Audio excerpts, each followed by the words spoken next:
pengundian nomor urut paslon bupati dan wakil bupati yang ikut pada Pilkada 2024 mendatang. Pengundian nomor urut paslon tersebut diikuti oleh semua pasangan dan dihadiri oleh ratusan pendukung.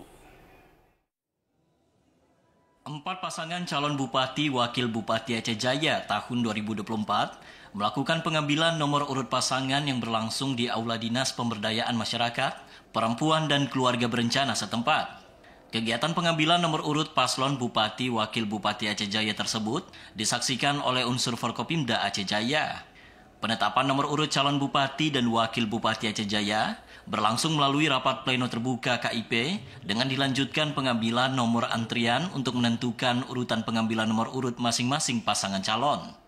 Ketua KIP Aceh Jaya, Hendri Gunawan mengatakan, dengan perolehan masing-masing nomor urut pasangan calon kandidat, dinyatakan tahapan kompetisi Pilkada Aceh Jaya sudah positif terlaksana secara resmi untuk menentukan bakal kepala daerah setempat.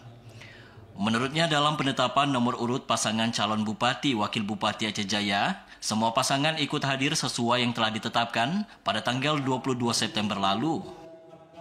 Pada hari ini hadir 4 pasangan calon sesuai yang telah kita tetapkan pada tanggal 22 September kemarin.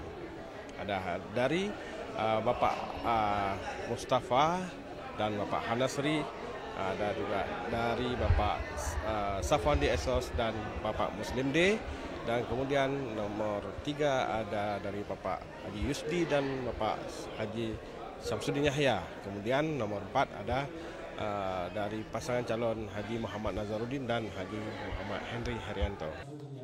Setelah penetapan nomor urut paslon, tahapan selanjutnya pada tanggal 25 September 2024, para paslon akan memaparkan visi misinya di paripurna DPR dan selanjutnya masuk kampanye sampai 23 November mendatang.